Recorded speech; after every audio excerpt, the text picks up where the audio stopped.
baby, he put the money that they gave him back in one of the boys' sacks, so that when they got home, they would open that and see the money, and they did, and they were terrified again. That, oh, now we're going to be accused, because in the beginning he accuses them of spying. They said, we're not spies, we're just hungry. We just need food. So then he puts the money that they gave him back in the sacks, and they went home, opened it up, and went, oh, no, we're going to die. Now, he not only thinks we're spies, but we're stealing. So he's got them all riled up, which I can't blame Joseph for that. In my humanness, I'd have wanted to do something without hurting them or anything else. So that happened again twice. And they finally, it ended up, and we get to where we were today in the story, where he couldn't do it any longer. But now, every time his brothers showed up, Joseph had to leave, because he went away and wept, because it broke his heart. Number one, what they had done certainly broke his heart. That would never change. He would never forget it, but he would forgive it. Amen?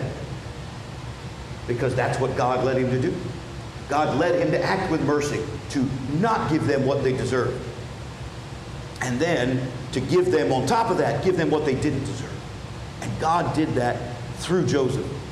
So that this last time, and Joseph couldn't let them know who he was until this moment, when he finally got to meet his brother Benjamin and see that he was there and know that his father was still living. His father was all right, old, but all right. And then he said, it is I. I am Joseph. Now, pause for a second. Can you even imagine the look on the faces of these brothers? The stunned silence, and then the fear. Thinking that, oh man, he has been messing with us for months now. And now this is Joseph. We are surely going to die. We're surely going to prison. Surely something bad is going to happen. Because that's how we do. Our mind goes to the negative first. And surely something bad is going to happen. But no.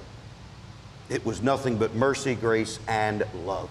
Joseph, in spite of it all, still loved his brothers, still loved his father and his mother. And it came out in Joseph's acts of mercy and grace to the brothers that had wronged him in one of the worst ways possible. And they all wept. And then Joseph said, go get my father and everything you have, and you're going to settle in Goshen. And they did. Now, that story continues later on, which is how they ended up in slavery for 400 years. Remember in the story, that's where they all were. They were living in the land of Goshen when a new Pharaoh took over. That's a whole nother sermon. Don't get me started. So, but Joseph's act of mercy and grace, not giving his brothers what they deserved, and then doubling down again and giving them what they did not deserve. His love, his care. They didn't deserve that for the way they treated him, but it didn't matter to Joseph. And then we fast forward to our gospel lesson from